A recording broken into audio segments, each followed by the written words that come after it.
Well, good afternoon. Appreciate everybody joining us today. Just want to take a few minutes here to kind of take a step back and just reflect on the 2020 season. And as we've had some time here since our bowl game to be able to do that and talk to some of our players and coaches and just to be able to just really appreciate all that our players sacrificed, all the work that they put in, all the things they accomplished during this amazing 2020 season.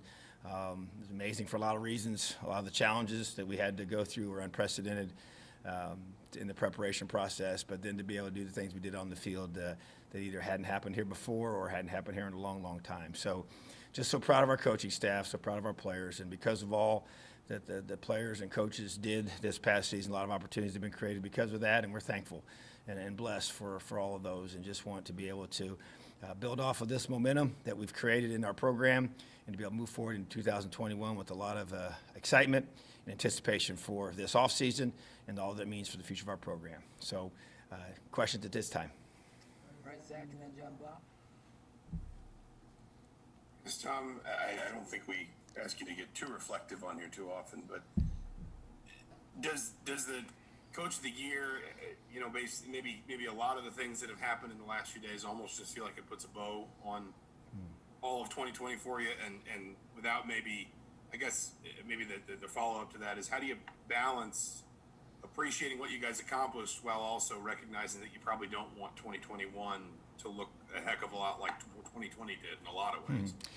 Yeah, I think that, I just found out recently about the AFCA Coach of the Year award and was kind of taken back by receiving that, and just so humbled and honored to be voted by my peers, the fellow coaches in this country. And as I talked to Todd Berry, even about it here yesterday, it's just the journey that you go on.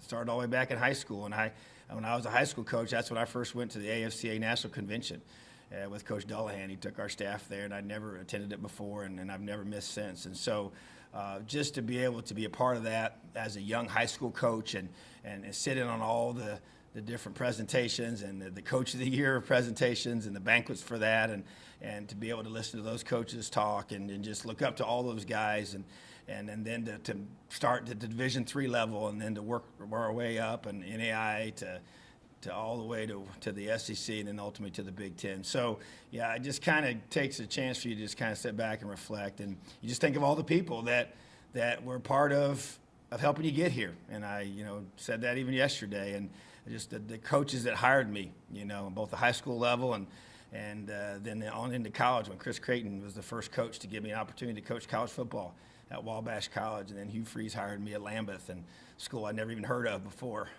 going there, and then had a chance to move on and get rehired by Chris at Drake, and then back with Coach Freeze at Arkansas State and Ole Miss, and then Willie Taggart gave me my first shot at being a Division I defensive coordinator at the University of South Florida.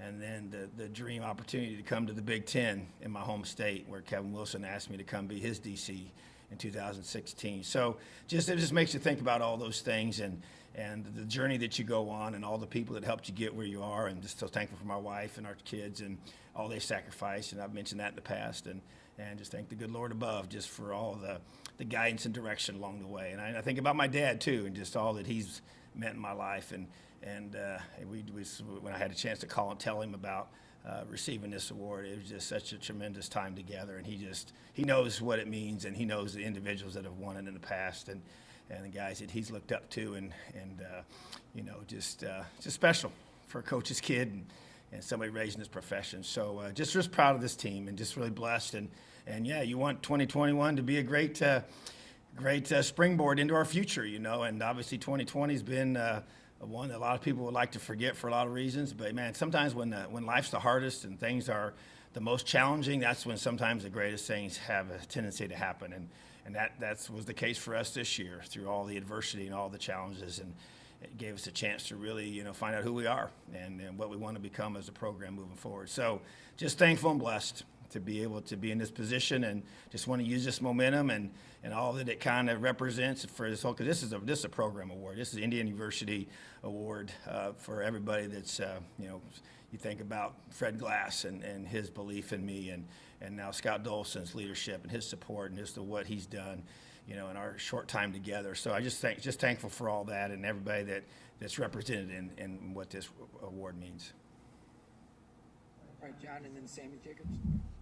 You've talked a lot about that journey, with the license plates on your wall in your office, and again, you just brought up Fred Glass in terms of taking a chance on you. I mean, what do you think your story tells other coaches at the AFCA and those guys that are at conventions in terms of the route you took was a little probably more secure, I can't say, like roundabout than a lot of other people? Yeah, I mean, I think even when I talked to some guys recently about it, just gives the high school coach the hope that, hey, if I just stay the course, I got a chance to live out that dream. If I'm coaching at a Division III school, or if I'm coaching at NAI school, or whatever level, it doesn't matter.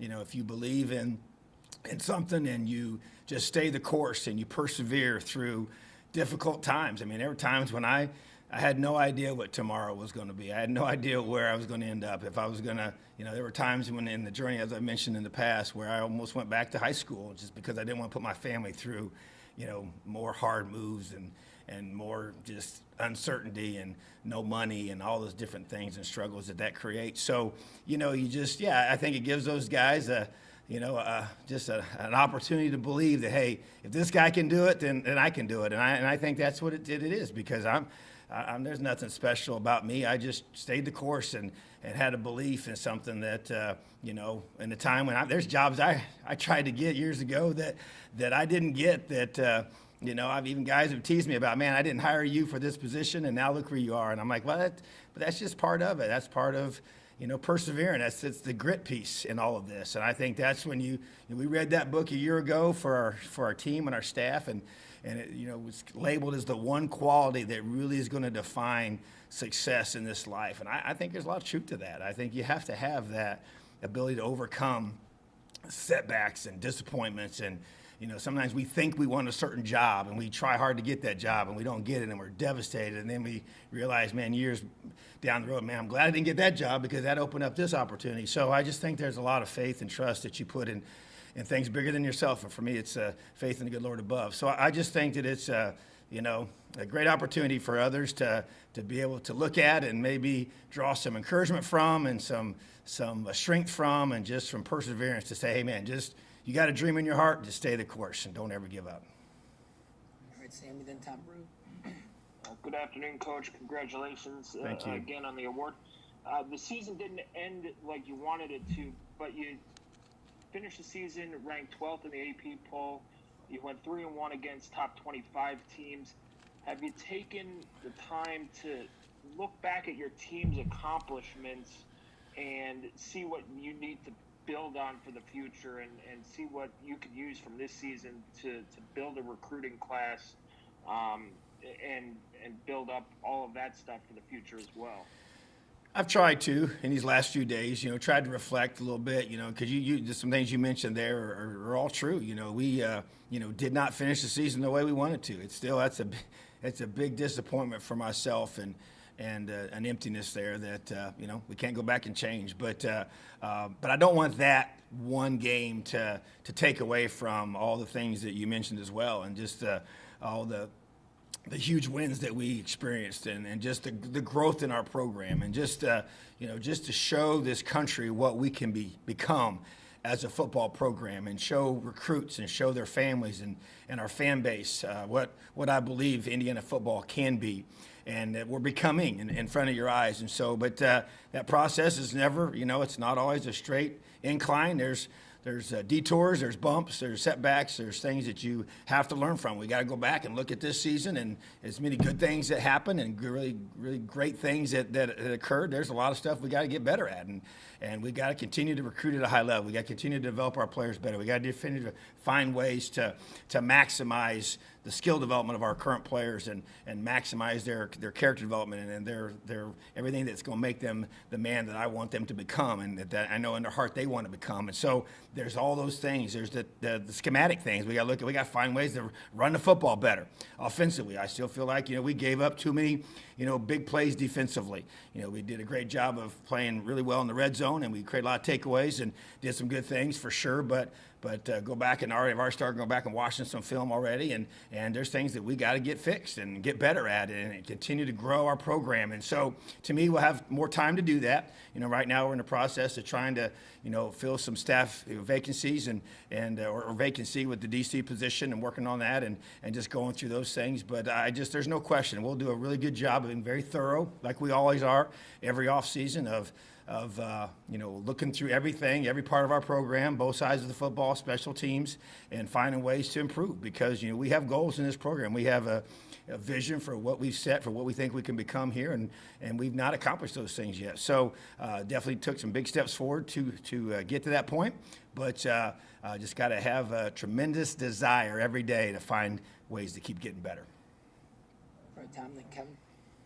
Tom, congratulations on the award. Well deserved. Thank you. To look forward a little bit here, obviously this year everybody's doesn't count, and you've had a lot of guys announce that they're coming back.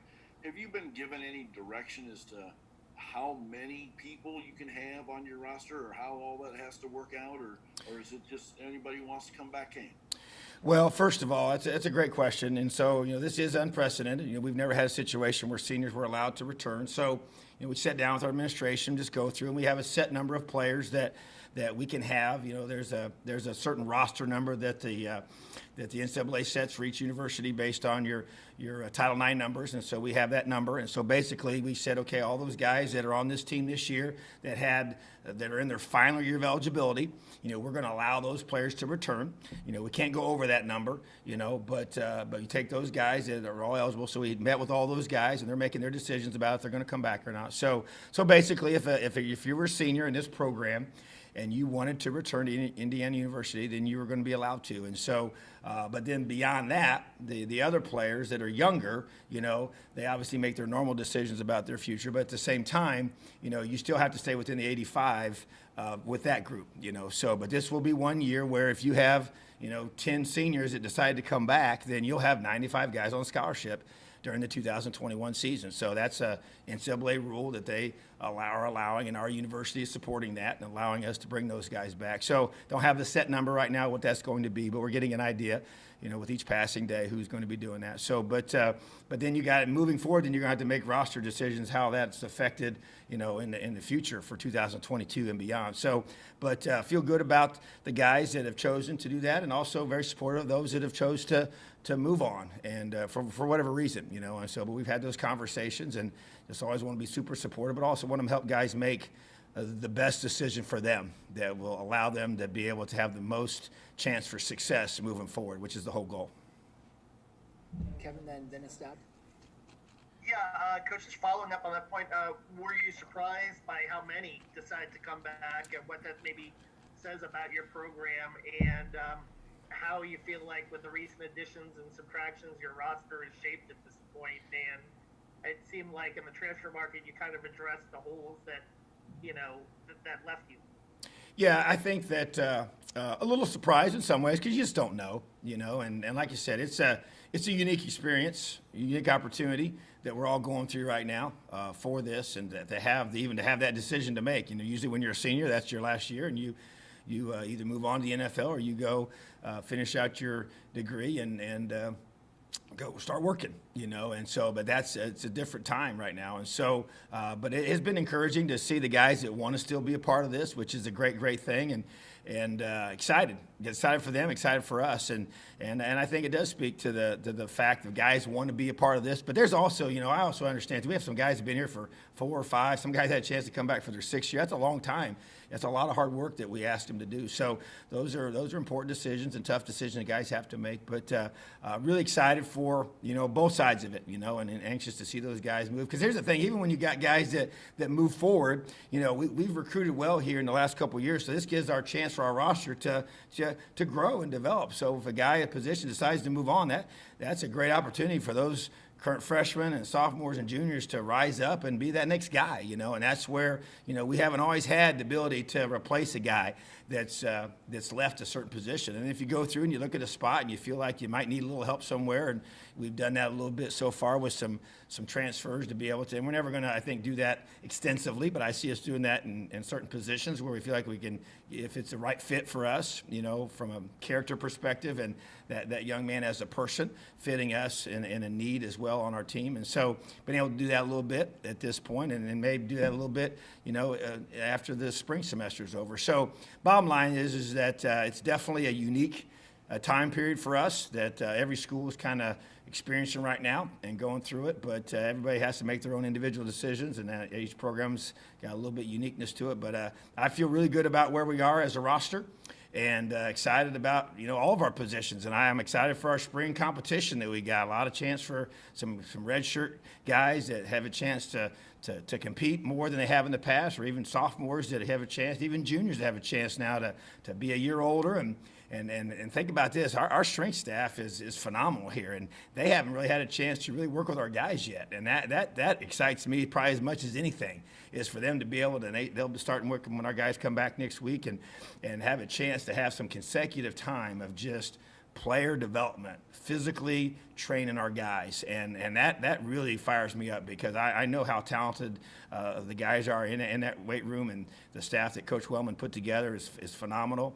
and our players know that. And I think that was also another factor of some of our guys deciding to come back, was they know they got a chance. They're excited about having an off season with this staff. So that to me is is how I feel about our roster, how I feel about our team. And there's always going to be question marks, and there's going to be some for sure that we got to step into. But you think a guy like like a Raheem Lane that he missed the entire season. Raheem's a really good football player here, and he's fired. He cannot wait. He's chomping at the bit to get back, and can't wait. Marcino Ball is just chomping at the bit to be able to get back and be with this football team again. He's already training right now. So it's just to me, you recruit, you develop, and you just keep building. And that to me, that's going to be the motto from here. We're going to keep recruiting, keep developing, keep believing, and just keep building this football team. All right, Dennis, and then Rick Bozich. Hey, Tom, congratulations. Thank you again so on the much. honor. It's great. Happy for you. As a defensive coach, I wanted to ask you about the modern offenses. There's a reason the wishbone isn't run anymore. The deer isn't run anymore. You guys recruited against it. You caught up to it. Is there any reason to think that defenses can catch up to these spread zone read RPOs, because they just seem like they're here to stay? Yeah, I think time has told us that we eventually will, but I don't know when that's going to be yet. I think, as you said, I am a defensive person, and man, they keep me up at night. I mean, they're so.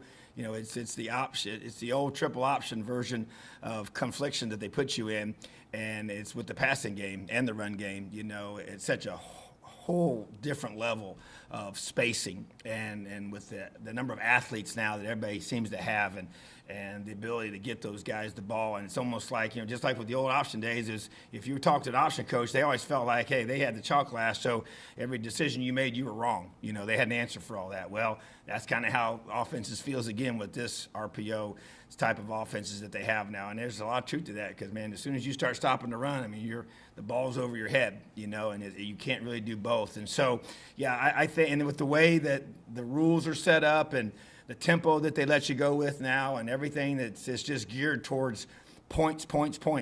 That's why even I sat there and listened to the game last night, was on it for a little bit with the Fox guys, and just listened to people talk about the game last night, and just, even hearing Mac Brown talk about, his philosophy of just trying to, get hold them to field goals if you're lucky, and get a takeaway, and it's a miracle if you ever get them to punt, kind of thing. I don't want to get to that point, but that's kind of how it sometimes looks, and these offenses are really hard to stop, and we've definitely had to adjust our goals for how many points you try to hold guys to, and I'm holding on to some of that as much as I can, because I'm not ready to concede a ton of points yet. But that's why we made such a big emphasis about takeaways, because that's how you stop the possession. That's how you eliminate a team from, we don't really focus on yards as much. Teams are going to get a lot of yards. You just got to be really good in the red zone. I think that's the reality. Red zone defense takeaways,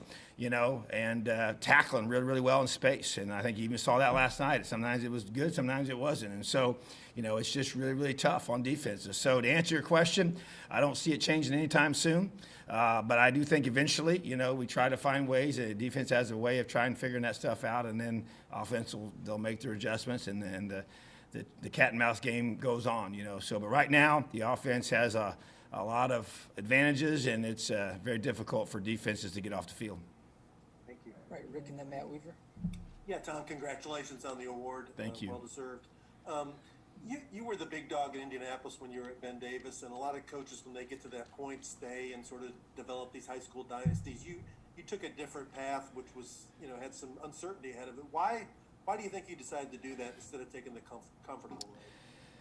Yeah, that is an interesting question, because I did. I thought about, hey, you just stay here for a long time and you don't ever have to move, and there's a lot of, you got to win. I get that, at every level, but there's a lot of things in place to have, a good foundation for a successful long-term future. And, our kids would have never had to move, and they were in grade school at the time in the Ben Davis school district there, and went to Roby Elementary, all three of them. And so, but there was just something in my heart. And I had this desire. I wanted to coach college football. There was just something about it, I just remember even as a kid, man, just watching the Big Ten on TV and going to some games with my dad and my family. And it just spurred something in there. And I just, just also that, man, just that question, can I, am I good enough to coach at that level? Even though you want to be and you want to have that opportunity, but you got to know, hey, am I good enough? Can I get the job done? And so there just was that, and I kind of got to a window of time when I'm like, you know what, I'm at that age where either I do it now or, it's probably going to pass me up, and so we just said, okay. I sat down with my wife and I think Coach Dullahan played a big part in that. I know he did. He pulled me aside. And he said to me, he basically in our postseason evaluation time like we had every year, he just challenged me. He said, I think you need to be a college football coach. And I just see how you're wired and how you do things. And he'd coached at that level. He'd been at Purdue and was at West Point, collegiately. And so he encouraged me. So I guess that was probably a push as well, but because it was already there. The desire was already, and I even think going to the convention, like I mentioned in the beginning of this press conference, back in 1998 when I went for the first time with Coach, and you're around all those coaches, and you go and you watch them practice, and you go and meet with them, and I spent a lot of time going to Indiana and Purdue back then, and when I was in Florida coaching high school ball, I went to Florida State and Florida, were the two universities that I went to the most, and so just being around that, it's kind of stoked that interest and that passion to maybe pursue that, and just that desire to be at that level. So when the opportunity came, like I said, I put out a bunch of feelers and a bunch of resumes, and I got the call from Chris Creighton. So that's, I guess to me it was just something, and I have a lot of guys talk to me. I have a lot of coaches talk to me, a lot of high school coaches about, they have that similar interest. And I'm like, well, you better be willing to do this, this, and this. And if you are, then, man, if that's your dream in your heart, man, go chase it. Go after it. Don't ever live with regret. So I just didn't want to have regrets. I just, and I didn't know I wasn't guaranteed anything that was even going to work out, And so, but you just have a dream. You have something that God puts in your heart, and, man, you just go after it with everything you got. And that's what we did. Right, Matt and Chris Hagan. Hey, Coach, congratulations. Thank you. Appreciate that. Wanted to ask you about. I'm sure obviously you're in the search for Coach Womack's replacement. I'm guessing ideally, the easiest thing would be to get a linebackers coach who could come in and slide in and maybe be the DC. But are you looking at also maybe guys who don't have a linebackers background and you maybe could shuffle your staff around? I mean, obviously you would find the best guy, but could you do that possibly? And go that route. Yeah, I would say the number one objective is to find the best fit. And if he happens to be a linebackers coach, yeah, that would be very convenient and an easy transition to where you just plug him in right there.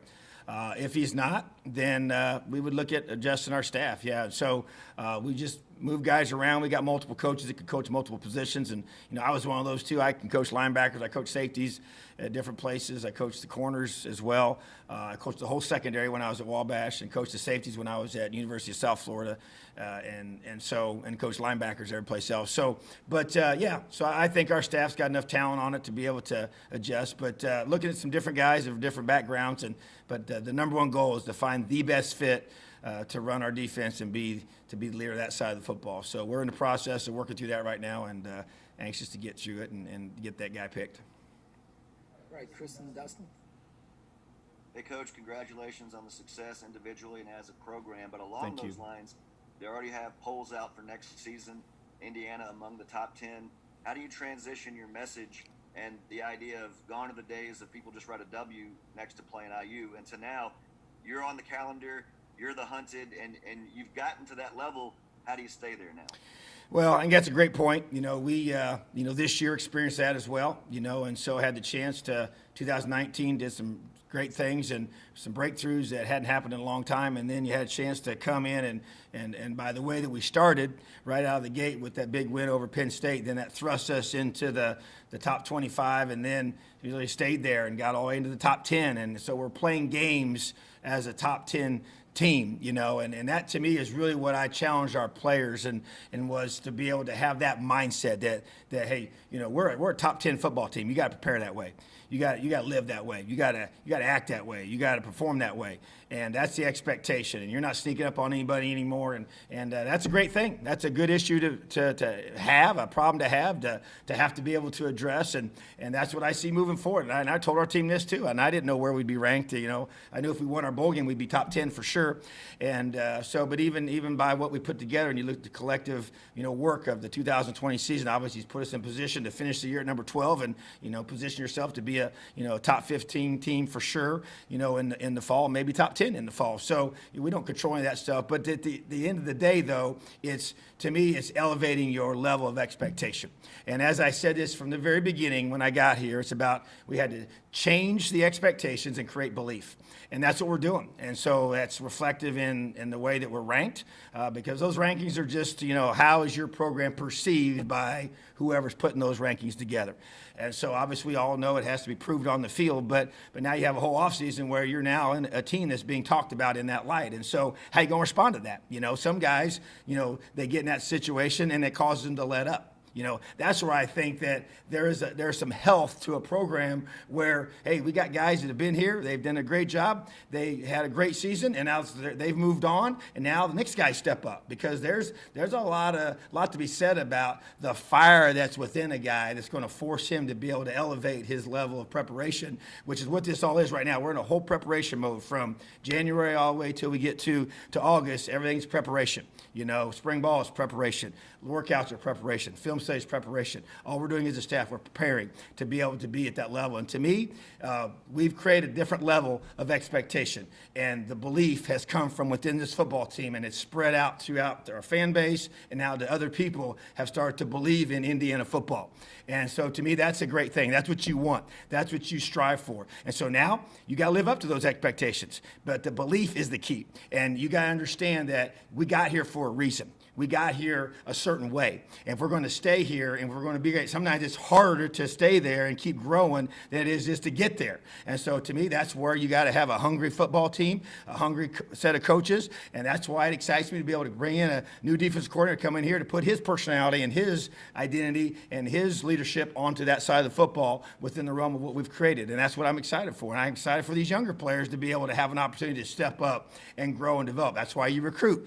Got some guys coming in here this next week that haven't been here before, either out of high school or some guys coming as transfers. So that excites me to be able to bring in some new infusion of guys that have that passion and want to come out here and help us continue to build this program and do what we believe is the next step, which is to win the Big Ten. Right, Dustin, then Stefan. Tom, I actually want to go back to something you said at the beginning about fixing the run game, about looking at things you got to do schematically to get better.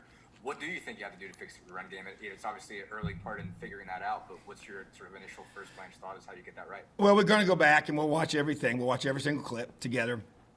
as a staff. And to me, it's just being more multiple, even schematically. And so I know one thing that we just being very transparent, and which I try to be, in these situations here, and that is that, with the COVID situation and for me being able to have limited spring balls, limited, summer work, limited, fall camp everything was all compressed and chopped up and cut up and different things. We had so many guys in and out, even on the line of scrimmage. So kept it a little more vanilla in some ways from that regard, but no, we need to grow more of that. So I'm not going to get too specific about what that's going to look like, but I just see us expanding ourselves schematically, doing more things in the run game, being more multiple with the run game, and being able to have different types of abilities to attack certain points on the line of scrimmage and how we set those up as well. So we're going to have an extensive study of that this offseason, and that's going to be a huge objective for our offensive staff and for our program is to run the football better.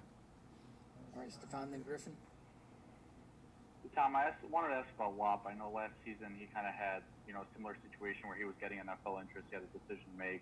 I mean, when you look back on that conversation, what do you feel maybe he, succeeded with this season or made strides in this season that made this year's conversation decision a little bit different? Well, I tell you what, he matured a whole lot as a person, and that was a big challenge I had for him was to be able to grow. I think it might have been the Ohio State game. He received the Elio Award for the team for that game, and what I mentioned as I talked about him during, before I gave the award, I hold the Elio stick up in front of the group and just start talking about what that, what those three letters represent, and then what that person has done to put himself in position to earn that this week. And so, man, he was such a leader on the sideline, so unselfish towards the defense when they're out there and getting the whole side. Because think about it, we were playing these games where there wasn't very many fans, and so getting the sideline jacked up, and he's got done playing on offense and running around all the time. Then he comes off on the side and he's just encouraging his teammates, and even in practice, just the things that he was able to do and the way that he worked and whatever role he was given, whether he caught more balls, less balls. I think he caught more balls last year, but still, it was just whatever this team needs me to do. And so I just think he grew up in that regard. And I think also we try to work on his route running and the things to help him be able to be successful at the next level. And eventually you just got to decide, hey, this is time to go. And you're healthy and you come off another good season. We did some great things. And we sat down, we talked these things through with him and his family and just tried to help him make the best decision possible. Sometimes it's just time to be able to go spread your wings and go chase the dream that's in your heart, So, but I do think he matured and grew and had a chance to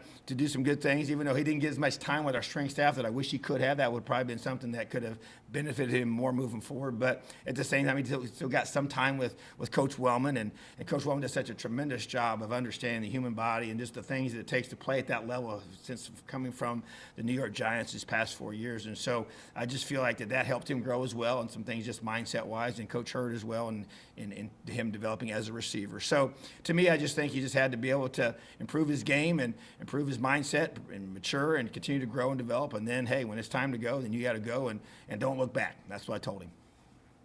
All right, Griffin, then Zach. Hey, Tom, a little bit of a bigger picture question again, but it's been such a tough year for so many people across the country and in the state. What did you just feel that IU's football accomplishments meant for people in the community, the campus, and across the state? Well, that's one thing that I don't think initially I realized how big it was. But then as the season started playing itself out and I started getting a lot of feedback, I get a lot of emails. I got people sending me messages, writing me notes, sending cards in the mail, seeing people, even recently talking to them, even here locally, and they get emotional just thanking us for the joy that we brought, during a tough time. I've had people reach out to me. They've lost loved ones. They've even lost loved ones that were huge Indiana football fans that they didn't get a chance to experience this season because they maybe have passed before the season started, but yet that gave them so much joy and hope and encouragement because they were down and they were hurting, in a serious way. And you don't really think about that because you're just, man, we were just battling every week just to try and stay healthy and compete and try and win football games. But then, man, you start realizing, man, this gave a lot of people in our entire fan base and all associated with Indiana as a university and as a state a lot of pride and a lot of things to look forward to. Just having a Saturday game to look forward to, and maybe your week is just really, really hard and life's tough and the financial piece is tough. Your health is struggling or your loved ones are struggling in those areas. So I just think that I didn't realize it as much, like I said initially, but I started realizing it as it was unfolding that we were able to bring a lot of that to a lot of people, which is pretty awesome. All right, Zach, and then we'll wrap up with Paul. Tom, sorry, going back to something that you sort of talked about with the run game and just the off season. I know you guys had a more experienced group than most. I know you were also breaking in a new offensive coordinator, but I don't know if this is maybe oversimplifying it, but at some level, was it almost a process of maybe just having to identify portions of both your offensive and your defensive kind of schemes that you almost just needed to put on a shelf this season and just say, we're not going to have the time to install this, to get it right. We basically got to pick the things we think we can do in this sort of controlled environment in a limited period of time and roll with that, because if we try to do too much, we're going to leave ourselves too thin. That's exactly what we had to do. And here's why. Because it's not just the fact that you didn't have the preparation time. You also knew that you could show up on Wednesday and lose a guy or two at a certain position, and you wouldn't be able to have a younger guy ready to do those things if he had to do it on game day. So I told our staff, I said, guys, we have to have the mindset to keep this as simple as we can to where we got 3 deep of guys that can execute what we need to be able to do. And that may cause us to be a little less this or a little whatever schematically, but in the big scheme of things, we lost guys on game day that we'd have to list them as inactive, and they failed the COVID test, on Friday night or, Saturday morning, the day of the game, and that's a huge blow. And that happened to us, and then the thing that also people will lose sight of with at the end when we had they have to go on pause there for those 7 days. Well, we had 28 guys that tested positive. Those guys were out for 2 weeks. I mean, they couldn't do anything for 2 weeks. So, and we're talking about no running, no lifting, no nothing. And so that's a long time to be out and then to have to come back. And then even then it was to come back incrementally. And so there's a lot of that stuff happen. So if a guy got it, throughout this, he was out for a long time. And so it did affect how you had to do things. And so that's stuff that probably will maybe come out more as more coaches may talk about as the season unfolds and things you had to deal with. But those are the things that that was a reality that we were going through on a daily basis and a weekly basis. And so you just had to, like I said, we just said in the beginning, let's make sure we got a system in place, that we got 3 group of guys that can do it. That way we can play as many guys as possible, prepare as many guys as possible. And then, we lose a guy at the last second, or we lose a guy on a Tuesday. Because the thing about it, too, is sometimes guys where, you might have a test in the morning on Tuesday, and it comes back as a positive test. Well, then it gets verified, an hour or two later, but we don't know till that. So he misses that whole practice, and he might even be a false positive. That happened as well several times. So he just lost a Tuesday practice, or his guy lost a Thursday practice, or he lost a Wednesday practice, and he had a chance to play, but he missed all those reps. So that happened, several times. So I just think those are the things that we dealt with going in. We didn't know how it was going to play itself out, and so we had to kind of cut back for sure, especially in certain areas, and some more so than others. And sometimes that might have hurt us, but sometimes it might have helped us. Sometimes you get better when you do less things. So I just think that was just a reality of what we had to deal with, and everybody else was in the same boat. So in some ways it's relative, but definitely something that I hope we never have to go through ever again. All right, Paul, wrap us up. Hey, Coach, a couple quick questions for you. We talked recently about Michael Penix and his rehab. How's Thomas doing with his rehab for you? And secondly, your thoughts on getting the FCA Coach of the Year award yesterday. I know that's one that means a lot to you personally. And third, you and I have talked about your father and what he means to you. How proud was your dad about you getting 2 Coach of the Year awards? Well, first of all, Thomas is he's improving. You know, he's working extremely hard and trying to get his lower body in the pool. Rehab is a major emphasis right now, and then he's actually able to upper body lift with our strength staff, so that's good. So he's progressing, and Michael continues to progress as well and is on pace to be where he needs to be right now. And so that's encouraging for both those guys and the rest of our guys that have been injured. You know, just in regards to the FCA Coach of the Year award, and Grant Teff is who it's named after, and he's an amazing coach, amazing person.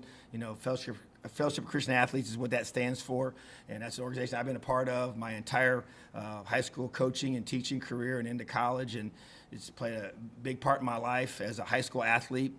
You know, I was actually the Athlete of the Year for the state of Indiana my senior year of high school. There from Newcastle through FCA, and that was an award that Steve Alford had also won, coming from my same high school, and I was the second one to win that after him. And so just to be able to be a part of FCA, it's been a huge part of my life. When I went to Ben Davis, we started the FCA there at the school and had a chance to be able to have athletes there. Matter of fact, we try to get as many kids involved as possible. We call it but the Fellowship of Christian Anybody's. It didn't have to be an athlete. If you just want to be a part of this organization, we would welcome you in there, and just a chance once a week, every Friday morning there before school. It was a student-led organization, and had a chance to come together and pray together, sing together, and have a challenge every single day, and had summer camps. I went to summer camp as a high school player, was a camp counselor, you know, when I was a coach at Lambuth University, and ran a college camp there, and with kids, and coaching football and teaching them, and led a men's Bible study through that, and did things with FCA. I've done them my whole life, and so just to be able to be recognized, you know, by that organization, and it's, you know, I'm a big, you know, person of faith, and that's a huge part of my life, and I'm not ashamed of that, and so I'm just very, very just was blessed and thankful to be recognized by that organization, and Coach Taft did such a great job. He's the head coach at Baylor, and just a tremendous man of God that has high character and just tremendous leadership in AFCA. He really transformed. I thought that whole organization has just taken off under his leadership. He was the executive director for many, many years. So just appreciate that. And just to kind of wrap it up, you know, my dad is just, you know, he's an emotional guy too. You know, he cried when I told him that I'd won those awards, and you know, the Big Ten one's a big deal to my dad. You know, he's, as I said many times, you know, just the whole conference and just being raised. You know, as I've told you in the past, I had a big old poster of all the Big Ten teams in my bedroom as a kid, and they had all the mascots on there and everything, and just being raised in Big Ten country, and him just going to all the coaches' clinics and all the names on there, and winning these awards that are named after the coaches that my dad looked up to. It's just kind of overwhelming for him to think that that's the position that I've been able to be put in, and he's just so blessed and thankful, and it means a lot. I mean, when you're a coach's kid and you're raised around this is what we did. I mean, this is what we raised talking about this game, and I remember when Dad he would drive to clinics all across this country and learn, and he's always studying ball and always watching film, and I was always right there with him, and just for me to be able to be in this position, it's a tremendous thing. For us to experience this together, he's just, you know, he's special to me, and it's just really neat that we can have a chance to be able to celebrate this together, which is pretty awesome. Thanks so much. Have a great day. Leo. All right. Thank you, guys.